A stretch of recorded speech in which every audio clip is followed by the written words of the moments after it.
Truth Lounge TV, where powerful conversations are had, black stories are told, and all our voices are heard. We back. Truth Lounge TV. The last discussion was about pretty much family, the women stepping on the black man. No, I'm just joking. But just different opportunities in Black America where there are disparities in our community, where some people are being elevated, some black men are being elevated. And don't get me wrong, black men aren't taking advantage of the opportunities that are out there. And I love that women are taking advantage of it. I love to see black women win. I'm gonna talk shit about y'all because some of y'all are, I ain't gonna say the word I want to say, but some of y'all ain't worth shit. Just like some of us ain't worth shit. No, wait. I'm keeping it even. No, I'm gonna uplift the communities, but I'm gonna keep it real. Some of us ain't worth shit as men. But we fucking up, y'all fucking up too. As always, I always say our show is about bringing everything back together, putting the black family back together. At the end of the day, we gotta love each other, we gotta trust each other, we gotta help each other, we gotta build each other up. But one of the biggest issues I feel like is in our community, we hate on each other. We not, and I love to see black men come together. I love to see black women come together. I love to see black men and women come together. So one of the things I wanted to talk to Dr. Bush about was you got once a month you get together with a lot of men, right? Fathers, right? Can you tell us about that? Well, we do a For the Fathers workshop at off Plus Park Road and High Road Academy, and one of the things that we do is we try to empower one another. I mean, there are a lot of sometimes we are our best teachers. We fill in the blanks with one another. So it's like if my brother, he has a background in finance or government contracts, and I'm applying for grants, I'm going to go to him so I can get the cheat code on what I need to do. Or if I'm a mental health therapist, and so maybe they have a child or maybe they're going through some things, now granted, I can steer them in the direction of seeking that aid or whatnot. Or then you have individuals who need mentorship or whatnot, and putting them in the right direction. Other cultures, they do that. They are more communal. Us, sometimes we just make my four walls and no more. You know, and it's just, that doesn't help our communities. It stifles them. So helping your fellow brother be accountable, you know, having those morning calls with them. I mean, Corey Bill, Corey J, and all, they do morning calls, and they just say, hey, what are you working on? Why aren't you working on it? You know, what's getting in the way? And it's just like, you know, sometimes when you get on that morning, it's like, dang, I ain't did nothing right now. I don't try to fake these dudes right here. But it's accountability, though. Even down to fitness, where we hear in the Bible that says we're creating an image of God, but some of us look like Professor Klum. I mean, that ain't God-like. At all, your bank account ain't God-like. You know, it's a travesty. So it's a calling for us to get back in order and get in our rightful space, as opposed to just blaming the Caucasians or blaming the sisters about where we are. Like, no, Negro, I need you to do what you need to do. And it stands right there. And so that's what our meetings are about, are empowering one another, about not just being so stuffing us, but organizing, strategizing, so that we can be better men as well as fathers. And so y'all hold each other accountable. Yes, definitely. We have real conversations. If you got a problem with one another, hey, look, to the consortium, let's bring it up on the table. What's going on? What's happening? Yeah. And some of it ain't everybody's business. It's just what the fact is that you had a conversation with that other man right there, and man, you expressed yourself in a healthy manner so that we can get through this. Because all this chatty-patty behind the scenes, or just telling this person to that person, that's not helping the community. And that's open to the public or other black men? It's open to the public. It's open to other black men as well, too. Can you tell them when y'all have it, how to get in touch with anybody about it? It is the third Saturday of every month. We'll meet at High Road Academy. That's off of Plus Park Road, which is off of Murfreesboro Road. Definitely something that you want to attend. I mean, again, we're bringing brothers together. There's no agendas. It's not about, man, I'm fattening my bank account or nothing, but it's just empowering one another, because we're more strengthened when we're in numbers as opposed to when we're by ourselves. The famous illusion was that, hey, look, one finger, man, I can hit you with that, that's going to do one thing. But if I ball my fist up and I put my hip and my weight into it, man, you're going night-night. It is what it is. And that's some of the things that we have to really be intentional about it, especially under this administration and the things that are coming. We got to be intentional about, man, working with our own. So let me ask you a question. What do you think about this administration that we just put in the office, with what's going on with the black community, what might be about to happen with the black community? But you being a professor at school at TSU, are you seeing any difference? Because I think he's trying to cut the funding for HBCUs. I would say federal funding, and TSU, they depend solely on federal funding because I believe TSU is owned by the state. So right now, the foundation of people working at TSU, the students getting funded by FAFSA, it's kind of shaky. Even I am a student too, so it's like everything is kind of up in the air. Even like where I'm working right now, I'm working for a U54 grant, and it's a grant that supports minority research participation, right, to build capacity for Black researchers, and we support like students at TSU, students at Vanderbilt, Meharry students, minority students. And Trump, he did release a statement that we should revoke any DEI initiatives and everything. And I think that does affect my full-time job as well. So right now we cannot promote any DEI initiatives or anything related to that grant. At a HBCU? Yeah, HBCU. Anything, it impacts everywhere, right? So I think it's more so about us changing the language more so. But from what I know, we're gonna keep doing what we need to do. As far as I know.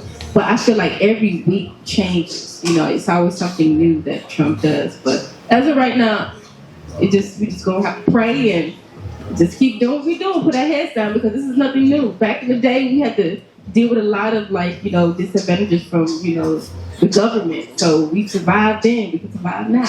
But yeah. All right. Yeah, that answered my question. So we're gonna get into we running on the back end of the show. We appreciate everything from all of y'all. I hope I didn't make you mad. But she said I'm on my best. I'm on better behavior. Convicted or something. No, I'm not mad. Before we started, she asked me was I gonna go in. And now she told me I'm on good behavior, so everything I said today, I don't worry about what none of y'all got to say. Yeah, she said I'm good today. Yeah, you ain't as bad as you used to be. Yeah, but I'm finna get bad. Okay. I'm finna. But I got a question for Ty because Ty goes to therapy. This is one of the best fathers I've ever seen. I know he puts into his kids, all of that. He motivates me with my kids. Right. What are some of the issues that you're facing with fatherhood that the doctor might be able to help you out with? If I had to say one of the things that I was thinking about was raising a son in America, just trying to make sure that he got the right tools and, just the right tutelage, because a lot of us, we live a nomadic life. We here, there, and then, with the separation of my family, I'm not in the household as I should be. So, fathering from a distance and from afar, it's kind of hard, trying to make sure that they're getting everything that they need, make sure they get their needs met, because their mother can tell me one thing, but they tell me another thing. So that's the conflict right there, trying to figure out how do I still do for my kids without still have a conflict with my kid's mother. But then, having the girls, making sure that they safe, making sure, like I was telling him, them being around another male, making sure that he's a good character, because you never know. It's just so much with it. That's like even if I'm dating a girl, she got girls. I know it's gonna be a time when she may want to go to Walmart. She's like, oh, no matter how cool she with me, is her daughter safe with me? Is her kid safe with me? So, that's something I deal with on a day-to-day basis, because they ain't like they around the corner no more. So just knowing that, she got my daughter, my oldest daughter got a phone, she 11. We talk every day, but it's still like talking over the phone ain't the same as talking to your face. So I deal with that a lot. It's sad as shit. It really is, Trust me, I understand. But I know one thing my therapist was telling me. I know I was supposed to be asking Dr. Bush a question, but one thing my therapist was telling me though, and just stay adequate. Just keep doing what you know that you need to do. Even if she makes you feel inadequate, As long as them kids still happy with you, they telling you they love you, I miss you. Now, if all that stop, then something you may be doing something wrong. But as long as your kids still showing you the admiration of you being their father, I'm good, man. No matter where me and her stand, I'm good for my kids. Know I love them. That's You know, so. I was just gonna say, man, I was gonna piggyback on what your therapist said, is just consistency. Because one thing, I like to play the long game. Kids do grow up. And kids do have experiences of their own. And sometimes they remember and they remark back to when they were children on things that they didn't understand, but they're like, dang, Dad was there. Or he was doing this, that, and the third. He didn't never miss this, that, despite what was going on between him and my mom. And so it's about consistency and not minding the distractions. The distractions come along, man, that kind of thwart you, to kind of take you out, so where you can be a part of that stereotype of a deadbeat, where you just don't want to talk, you don't want to communicate, you don't want to be around us or what. And kids can internalize that a whole nother way. Oh, yeah. So the thing is that remember your audience. That's what they tell us as speakers, public speakers. Remember your audience, and remember their minds, how they receive information, how they would feel if you didn't call that one day, how they would feel if you didn't show up for that basketball game, how they would feel if you didn't, man, do X, Y, and Z that they like or not. Take it from their experience, and then if you can't, because sometimes life does get in the way, have a conversation with them. You know, again, you staying present and staying engaged is going to pay off dividends on the back end, on the long run. It may not seem like it is now, but it will. You got something to say, Ken? About what kids? Anything. She said she ain't got I don't got no kids, so I can't do a test yet. You know what I'm saying? But you plan on having kids one day soon, don't you? Not some. She said. Once I get married, and Lord, allow that to happen, I'll do that. I'm not the rush for that, But I can just attest to like my mom and dad, my uncle and auntie, and how raising kids were for them. But I just know my parents were young parents, and my dad, his dad really didn't really teach him how to be, a father, or how to be, an exceptional man for a wife. So I kind of saw that pattern come down from his grandfather to him. So I do believe in like generational, curses. Trauma. And I think and trauma as well. that's a pattern that's in our community tough. A Yeah. lot of men aren't leading, guiding, and teaching these young boys. And the young boys don't know, because they didn't get it, that I'm supposed to lead, guide, and teach. Exactly. And even growing up, when my father wasn't there, like I felt like me and my siblings still kind of like looked to see who was the immediate like dominant father figure in our family. So look to our granddad, because he was the sole provider and everything, but he was very he was like a veteran. He fought in Vietnam, so he was very Rough, not emotionally intelligent. Country, like it's like anything that you do or say, he'll get irritated. So you couldn't really be vulnerable around him. So, and then we had our uncle, which is my mom's sister husband, and with him, he was just extremely immature. He wanted to always like compare his kids with my mom's kids. I was a great competition, and I like essentially saw him as like he's somebody that I can look up to, as a black man and stuff like that. So I just didn't have like these examples growing up, and I saw to my brothers and my sisters that we were like actually yearning for that father figure. We couldn't find it in our uncle. We couldn't find it in our granddad. So I saw how all of that impacted like my siblings as a whole, even as adults, children, right? So it's like it takes therapy. Therapy has helped me a lot to identify the void that was left in me because of my father not being there. Being very spiritual, God fills that void for me. Because if I go about life allowing this void to be filled by these quote unquote men, like I will always feel empty, right? So I feel like having that void filled spiritually can make me feel whole instead of expecting a man to make me feel whole. Because when you go into a marriage expecting your husband to be everything to you, that marriage is expected to be like fail, right? Expected to fail. Because no man can ever be everything to you, only God can. Sure. So as for me, I have to be my own woman. I have to heal. I have to heal my traumas. I have to unlearn a lot of issues that my mama even had herself. She wasn't a perfect woman, right? So I had to like heal from all that trauma.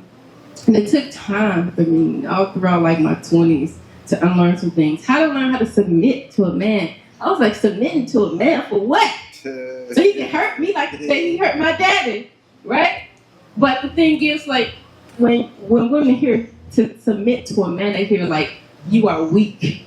Like, you want a man to walk over you. You're second, right? But honestly, submitting to a man is biblical, right? So a man is supposed to lead. And I want my man to lead. I want him to be dominant. But submitting to him is supporting him, right? Being his helpmeet. Not necessarily being like a slave or being somebody who walk over. No, the right man, meeting the right man will want you to submit to him. It's in your nature to like want a man to lead. Both of y'all can't lead at the same time. You want a man, you want to feed his ego. You want him to feel like he King Tut, right? So it's like, you know, a real woman, you know, a godly woman, we probably started one, you know what I'm saying? She will allow her man to lead. And once a man is leading his household, that household, everything will be in order. God is number one, you know. Too bad there's not too many Proverbs 31 women out here though. Well, it takes prayer and supplication. Maybe you can teach them how to be Proverbs 31. Maybe they weren't built. Maybe they weren't taught how to do that. That's what that book's supposed to do. If Right, you're a Christian, you should be reading that book and following that book, not making that book apply to your life. Exactly, but the thing is, like, nobody's perfect, but at the same time, it takes conviction and it takes time. Even like with me growing Y'all up, like when I was 19, I wasn't even praying. I was like, what is praying? I was brought up in the church. Kojic, Church of God in Christ. I don't know if too many of y'all know about that. But Church of God in Christ, it's like a really tight-knit church. Like, can't wear lipstick that dressed down to the ankle. So it's like, I grew up in church, but at the same time, I wasn't convicted to pray or seek God for myself. But it took time for me to realize that nobody can make me whole. Nobody can fill this void that I have, right? You know what I mean? And it takes God to open your eyes to realize, I got these issues going on. I'm actually hurting people in my life. Let me do some self-reflection. Let me do some healing for myself. You know what I'm saying? That's why I'm big on spirituality, because when you pray and allow God to fill you up and allow God to open your eyes, like you can really become a healed version of yourself, the best version of yourself for your potential husband, for your potential wife. You know what I mean? So that's my 2 cents. Okay. Well, I want to note that what she said, most of you women out here are urban novels. Anyway. What is an urban novel? An urban novel. What is that? They not no Proverbs 31 one. Well, okay. An urban novel, most of the women in urban novels are doing things that they shouldn't be doing. What is that? Huh? Explain more of What that. an urban novel is? Yeah. An urban novel is a hood book Okay. that pretty much glorifies a lot of things that are happening in the hood. It glorifies the negative woman, the slut, the whore, the woman that doesn't have morals, the men that don't have morals, drug dealing, and all of that. Well, the mic done went dead on it, so you got to just speak up. You have to speak up. The Okay, mic is dead. I would say, I don't know what women you be around. I've been around good women, bad women, mediocre women. I'm not saying and don't misunderstand me. I'm not putting all women in a box. I know. I'm speaking to, if the shoe fits, it's yours. But you said you from the hood too, so maybe that's where your women came from, where your environment was. Most of our women come from my environment, because that's what we're familiar with. No. The women that we choose as men, 9 times out of 10 are going to come from an environment that we're used to, because that's how we're going to draw familiarity from. So what environment is that? You saying the hood? All black people won't really work. You said the hood. I didn't say the hood. Hood women, I said right? urban novels. I was Urban explaining novel. what an urban novel was, because that's what you asked me. You said, what's that? So I was explaining what an urban novel was. I'm not saying all women come from the hood, because you got middle class, upper class, you got lower class. I think that most men, depending on where you came from, you're going to attract or be attracted to what you're familiar with. So you may want an upper class level woman, but if you're not in areas where those women are, and you're in areas where you're used to being, then that's what's going to come to you. That's what you're going to go to. So most of us, I don't go. I hung out in clubs when I was younger, so I dealt with club women. I knew what I was getting. That's why I wasn't loving them. I was I was taking them home and telling them to get out. Exactly. So, right. I've been married. I married the wrong woman. We ain't gonna get into that. I done dealt yeah, because I could say a whole lot. But, and I'm not trying to rag on women. Like I say, there's some great women out here, some great men out here. I just happened to trip I tripped in the wrong batches all the damn time. My fault, not theirs. But what I was gonna say, I asked Dr. Bush.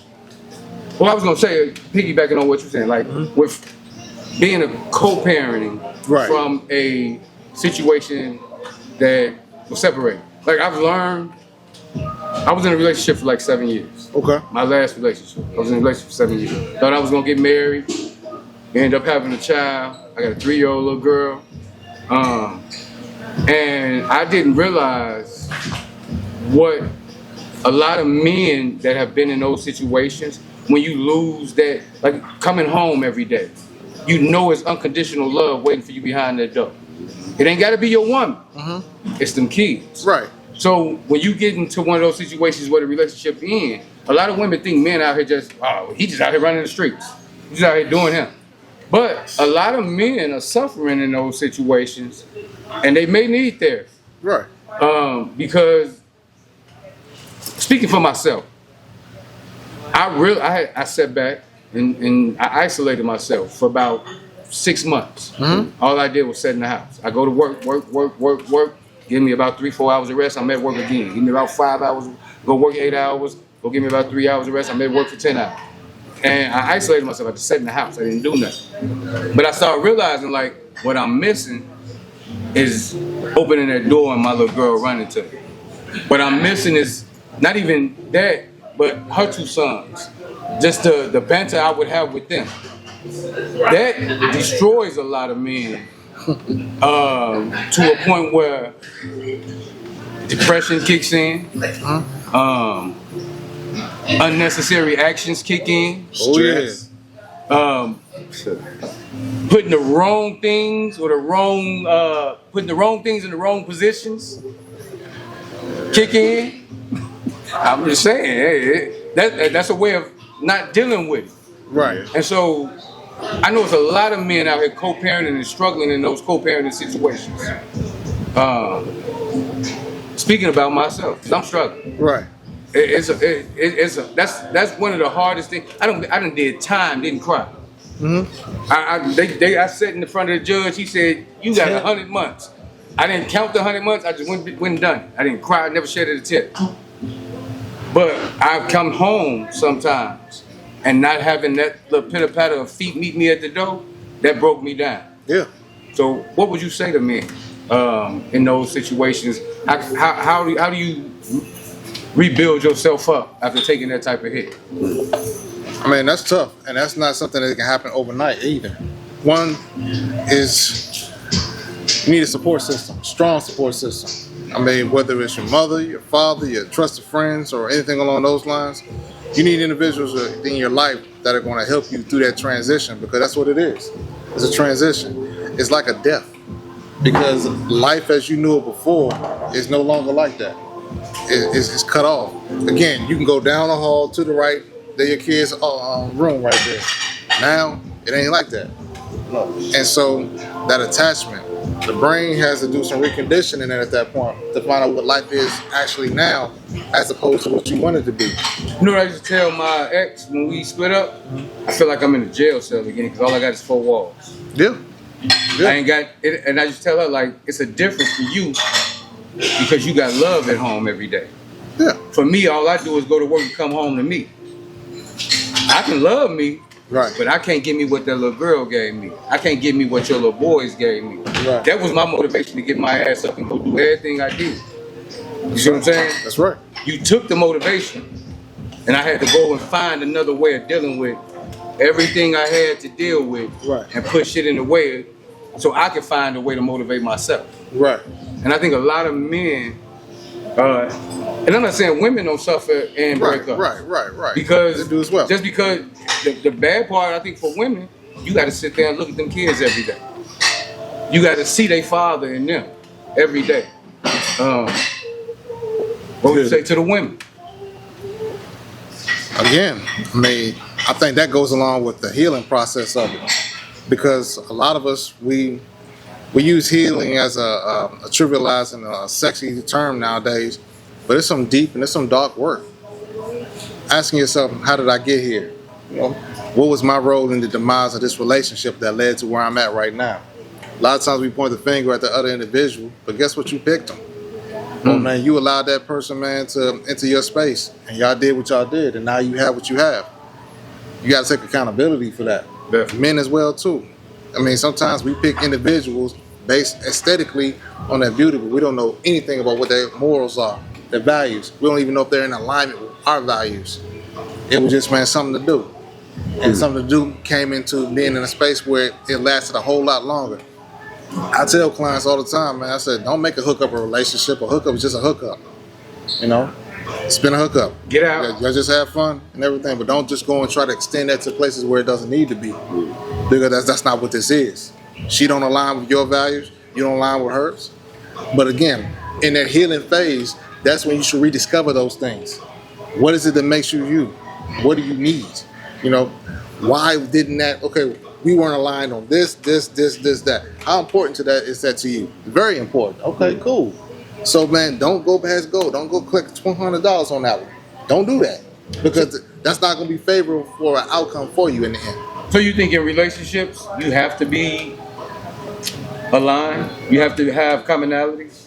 There are certain things, man, that you can kind of work through. Again, it's all person specific. There are certain things that when you see that doesn't bother me. I'm going to tell you something real quick. I have two clients, two couples. One couple will come in at 2 o'clock and she'll be crying. The lady will be crying, James, my husband watches porn. I'm just so floored about it. I don't like it. He just watches all this porn and none of the women look like me. Then by 3 o'clock, we like, man, James, yeah, me and him, we went to the swimming club together. What did y'all see? Oh, we saw this. It's all person specific, you know? And so when you are in these relationships and you're asking these questions, dating is data, you know? But if you're just, man, just so caught up in the feelings and the emotions of it, and you ain't doing anything along those lines, you don't know what, when the hard and troublesome times do come, which they are coming, what's going to be the outcome of it? Is that somebody that can ride with you through that situation? Yeah, finding somebody that's willing to do the work with you too. Yeah, definitely. And giving you several opportunities and chances is real, but knowing what to do with it too. You know what I mean? Because you'll get the opportunity. She gave you the opportunity, but you still squander it a little bit. So I tell you this so when you're having these conversations, right? But well, one person may say, I don't communicate very well, but I write things down. Then hey, go somewhere and write it down. Don't let 2-3 weeks go by and you never readdress the situation, because that information is needed for your relationship to continue, man, to thrive. They need to know about you and your pertinent details, your pertinent ideas, and vice versa. But if you never get that information, then what are you going off of? We just bumping pelvises? That's it? That's all we got. Well, and you are, Pierre, as well as you see what you know as well as I do. That's not going to keep a brother. Never will. Never has. And so those are some of the things that we just got to be more intentional about, is man actually doing the work and holding people accountable and having these conversations. But if we're not willing to do that, then man, we're going to continue to see what we're going to see in the end. You know, she don't know you, you don't know her. Now it's all of a sudden you ready, man, to go find the next person who may seem like, man, they meet something on your list. Question for both of y'all about relationships. Do you think counseling on the front end is better than waiting for counseling in the middle? Definitely. I don't look at, man, couples that come to my office, how long y'all been together? 2 months. Oh, okay, good. I'm coming in right around the right time. You know, instead of somebody saying 12 years. 12 years. So now you done got a lot of shit to do. All this stuff. And like, how many times, man, y'all done cheated? Well, we cheated on each other. Yeah. Okay, so then now that takes me to my next question. Did y'all forgive each other? Well, I'm still working through it.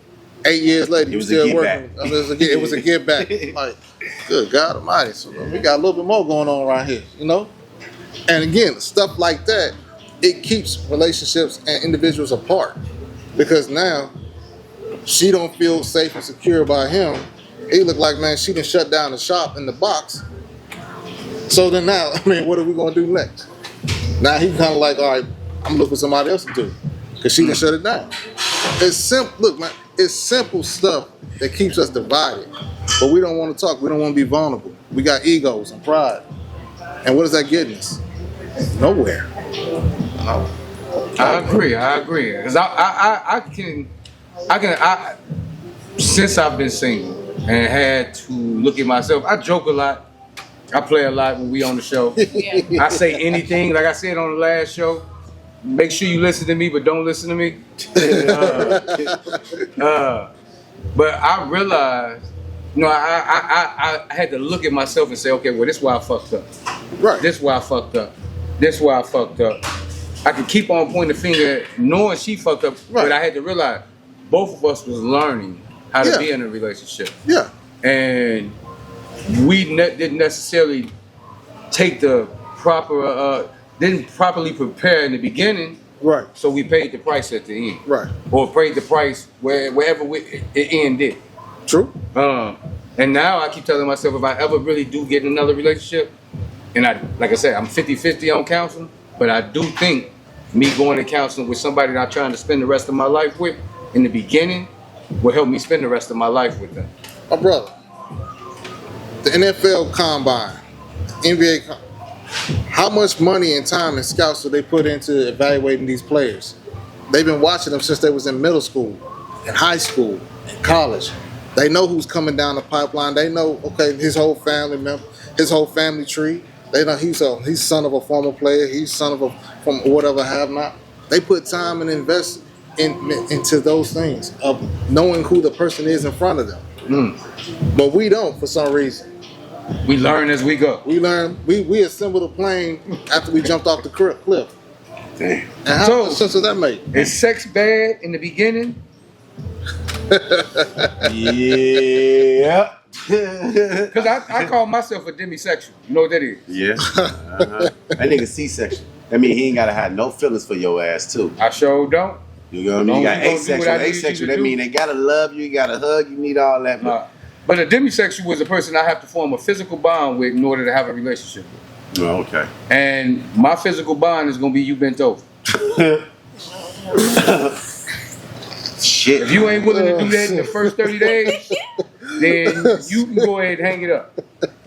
He said 30 days. Goddamn. I am spiritual. What you think God? Well, let me say. Let me put it this way. I'm gonna take God out. You think? Okay, you say Adam and Eve populated the whole world. You think he wasn't? God ordained Adam to be with Eve. Okay. Ooh. I mean, that's the story they tell. Who's that? The white man wrote that book. Let's Who move wrote on. Islam? Let's move Wasn't the on. white man. Yeah, let's Wasn't move the on. white man. What is being white matter? Because their story manipulated us into being slaves. Their story manipulated the world into. Because Rome wrote that book. The fall of, there was never such. Well, I'm just gonna tell him what I know that I done read. The story of Rome. Rome never failed. The Vatican took over. As the Vatican took over, it manipulated the story. How can you? I've always, and I'm gonna ask y'all a quick question. We gonna make it. It ain't a religious thing. Okay. The Bible in Right. itself. You got 14 books that the Vatican will tell you they took out of this Right. and tell you you're not. It's not good for the people to see. So how can a pastor say he called to tell me a story that's half written? How can you tell me that you know the beginning, the middle, and the end when you tell your son he come home with a book to read from school, right? You gonna tell him read the whole book because that's the only way you gonna get the plot and the ending and understand the story. Yeah. How do you understand the story with 14 chapters missing? You can't understand it by yourself. So You can't understand nothing with 14 chapters of the story gone. That's a part of. That's common sense. No, this is a part of being spiritual, right? Like reading the You Bible. believe in something that somebody's telling you to believe No, it's in not because they just- wasn't celebrating Look, this. let me this talk. all the stories in the Bible predates the stories in the Bible. It's not about In Africa. somebody telling you. Let me tell you this. Like I said, at 19, I was not praying. I was taught to read the Bible. I was taught to be religious. But I had to make the decision for myself to seek God for myself. To seek, okay, reading the Bible, what is that going to do for me? You know what I mean? So it's not just about you opening the book and reading it. It's about what is leading you to understanding what you are reading. You understand? But you everybody believe- don't understand it. They understand So it the to their thing is, perception. it's a part of having a relationship with God. Okay. Understand me? So it's not about everything being out of your mind. You thinking, okay, Yes, I I'm gotta going there. understand this. I gotta No, it ain't understand it ain't this for time yet. myself. She ain't Only said said nothing. 18 minutes. Go ahead, keep on. No, it's not about you trying to understand everything yourself. You got to figure everything out. You're not gonna figure everything out. You Right. understand? But it's just a part of you being connected with God, having a relationship with Him, and Him leading and guiding you to the right, understanding of things. Right? Yes, ma'am. Now, Fatherhood, love, therapy. And now we on the Bible. So I'm gonna give you some No, story the about Bible wasn't included. So I'm gonna give you some story Fatherhood. about me. I went to Catholic school in kindergarten, 8th grade. I know the Bible front and backwards. I can recite everything in the Bible. I've taken a theology class in prison. I've studied the Quran, the Torah, and the Bible. That's great. Congratulations. You know who written? You know, since you're a advocate or a believer in this book, you know who wrote the original scripts of the Bible? Yes, his name was, I forgot his name. What was his denomination of belief? He was a Catholic. He was part of the Roman Empire. He was part of the Vatican. It was a Catholic white male that Okay. wrote this book. And if you're gonna read the Bible know in nothing about this context, shit. if you're gonna read the Bible in context, you have to think the Bible was written for a particular time. The king ran that, right? The king dictated to his people. So I'm gonna write this Bible. I'm gonna write this story to highlight, to uplift my king. Now my king is the closest thing to God, based off this story. That's where tithes come from. That's how they manipulate the system and say it never says money is tithes in the Bible, but every church you go to wants your money. Don't make sense. They got it in the book in the Bible in the church. Jesus went and tore up the church because they were selling things in the church that weren't part of the church. But you go in every church in here, they selling a book. They got an ATM machine. They selling their own things. That's blasphemy according to what your story tell you that you believe in. So how can you believe in something that lies to you visually every day? So, you believe there's a God. I believe in a higher power. Yeah, I believe in Allah.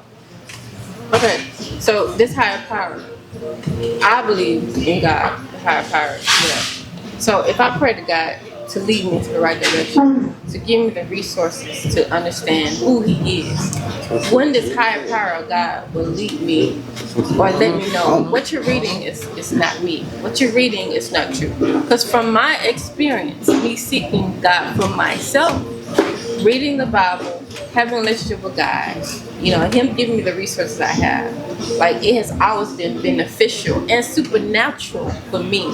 Like even through me growing up, I saw the supernatural aspect of God. And like reading the Bible has always been the most magical book I ever read because I have never had like It's the greatest story. It's words. the greatest fairy tale ever I written. never had words or scriptures memorized ever, like other than the Bible. You know what I'm saying? Like scriptures just come to my head for like every specific situation I go through. I never had that happen to me.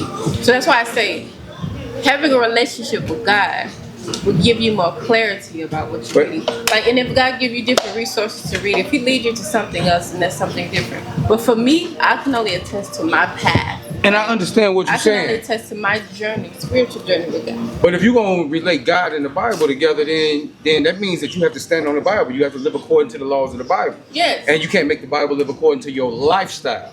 That's what the world does. That's how you know this is blasphemy. First of all, I'm going to tell you some of the few lies in the Bible. It tells you Adam and Eve populated the whole world, right? Does that mean we all ancestral? After the flood, who had to populate the whole world? Noah and his family. So we're all still ancestral. But ancestral is a sin. No. It doesn't make sense. In the context- It doesn't make sense. It's a contradiction. Everything in there is a contradiction. It'll tell you live one way, but then it'll show you another part, another story where they live in the total opposite. It's time to It's a kill. It's contradiction. time to heal. It says that in the Bible. Now I understand. I believe in God. You can look outside. When you open your eyes every day, you see God. I don't have to see Him in this book. I see God by looking at you, by looking at him, by looking at that table. I see God. God gave somebody the ability to make that. You see what I'm saying? God is everywhere. Yes. But you have to discern and be careful what you take into your mind and hold and add God to. This comes with having godly wisdom. Like I said, having Everybody doesn't have that though, and So- everybody that says they have that is lying to whatever you themselves. ask, you shall receive. Because, but So I'm you saying can't. The that's Bible. The Bible is The the thing is, Bible. that's having a relationship with God. It's not just about reading the Bible. But you It's not just about reading you what added want, the Bible right? and God Of together. course, who is God then? Who's how, God? How would I know who He is without reading? what When He's you look in the done? mirror, when you look outside, you know who How would God I is. even identify? Oh, I'm looking at myself. That means I'm made in His image. The Scripture says it in the Bible. Something greater than How would myself I know? created all things. For me to know that is knowledge. How do I know who God is without reading the Bible? And if there's anything missing or tampered with the Bible, okay, let God make up for that. If He lead me to something else, I'll let Him lead me. That's a part of having. But it a tells you in the Bible, relationship. do not follow false prophets. So if it's a false prophet that you're reading and following a But how do you doctrine, confirm how- that there's you like don't. You false can, I mean, prophets? what you have to, like you said, it's all about how you take in information. Well, we go. Yeah, we gonna- gonna stop this right here. Because I can go all day and show all the contradictions With the in Bible there, stuff, so but I'm yeah. not gonna do it. It's contradiction in everything you do in life. At the It's same not contradictions in time, Islam. At the same time, it's about your relationship with God. It's about your relationship Let with God God. lead you to the right thing. There you go. What I mean? He leads you to the Bible. Ask God I to hope give He leads you to wisdom that and subscribe discernment. button, the comment, like, share. Truth Lounge too. TV. Dr. Bush, Kenya Rose. But we ain't done yet. If anybody want to ask questions of Dr. Bush, Kenya Rose, we more than willing to let you ask the question real quick. It's based on fatherhood, therapy, love, the Bible. Ask me. But don't listen to me, but listen to me. I don't know.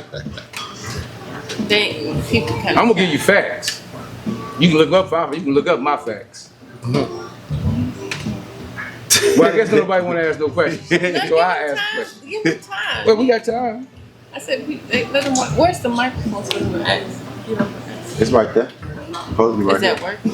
Yeah, that camera's working over there. The microphone. Yeah, there's so many people in here. They trying to think about asking these questions. Some of y'all just got to sit down right now. Hold up, line up. Everybody in one line. Give them a theme or something. The theme of the show was fatherhood, love in the black community, therapy in the black community. All three of these things we all need. As a father, I need to see other men be better fathers, good fathers. That's how I'm gonna learn. Experience is the best teacher. So I watch, I pay attention, I read, I do a lot of paying attention to my brothers. I've been the worst type of ninja. Now my goal is to try to be the best type of man. Right. You feel me? And I know I need to learn how to love properly, not just myself, not just my children, not just my partner, but I need to love my community. Because if I don't love my community, ain't no way I can stand up for my community.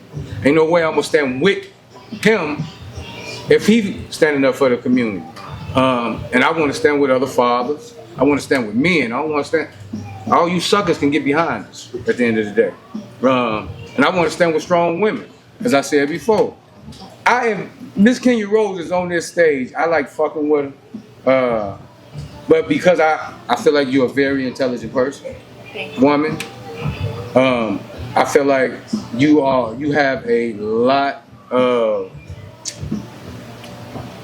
you have a lot of substance to you. Being a biology teacher, I got straight F's.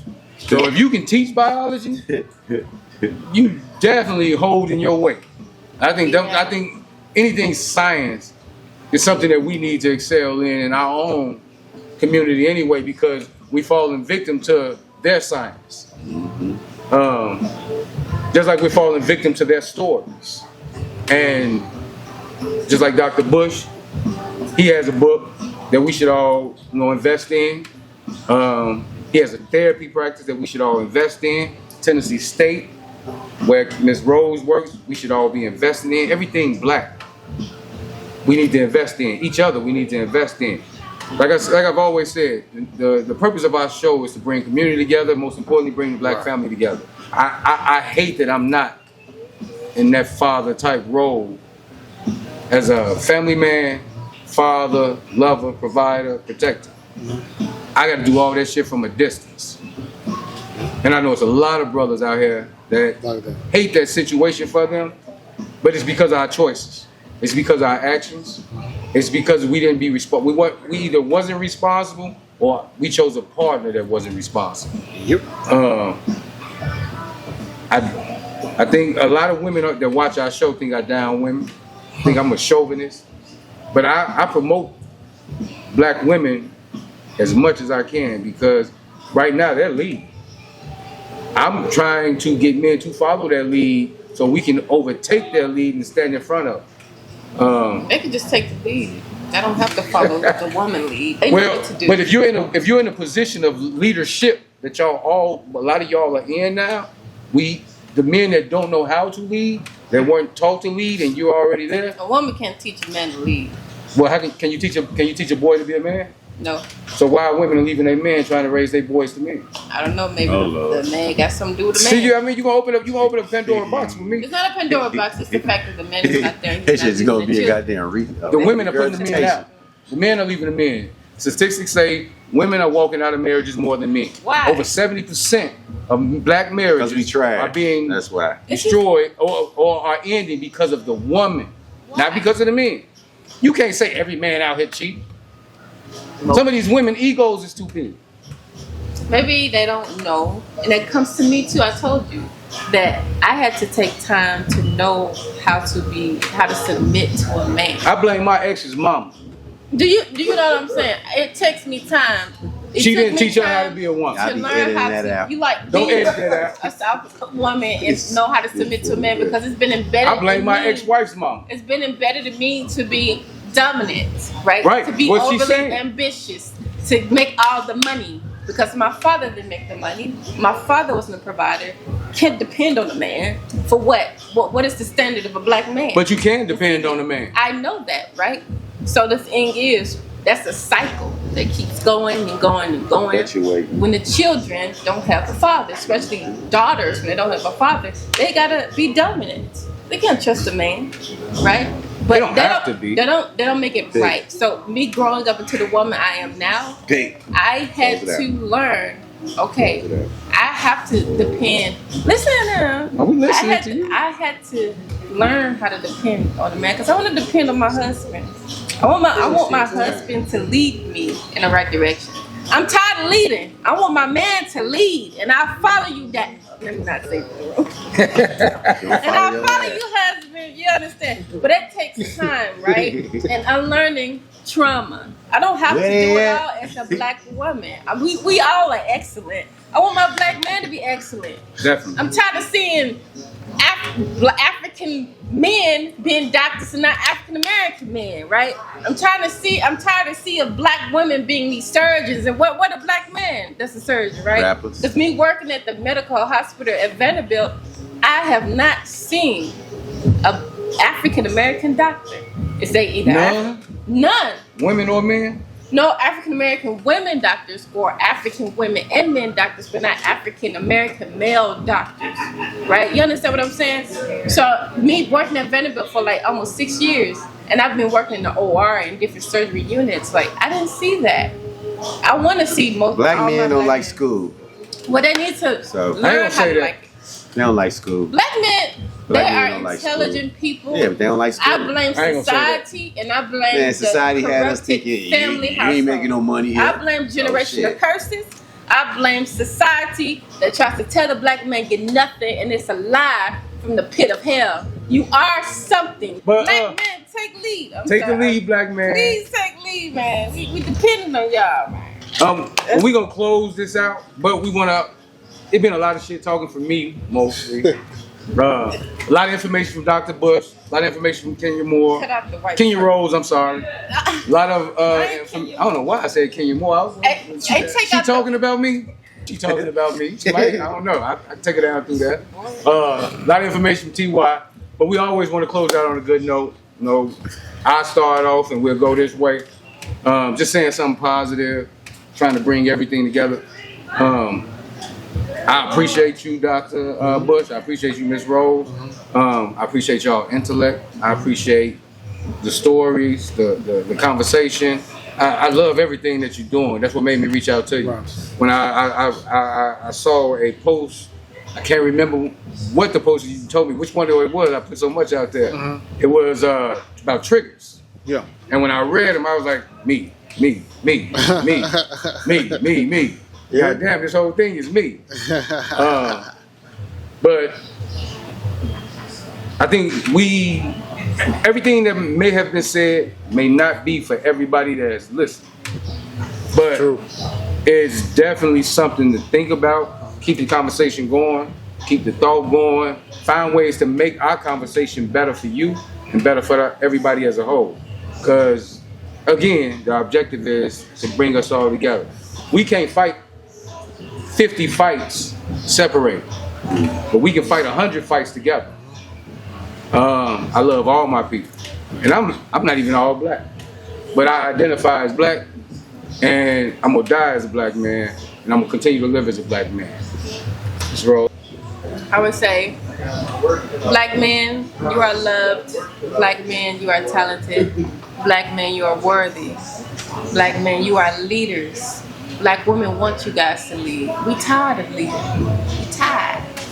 We want y'all to take the lead. You know, y'all are dominant. Y'all are strong. Y'all are educated black men, right?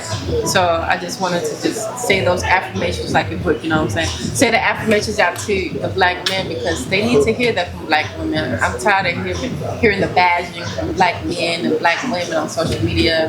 It's nothing but like a generational curse, and we've been having the same issues for decades.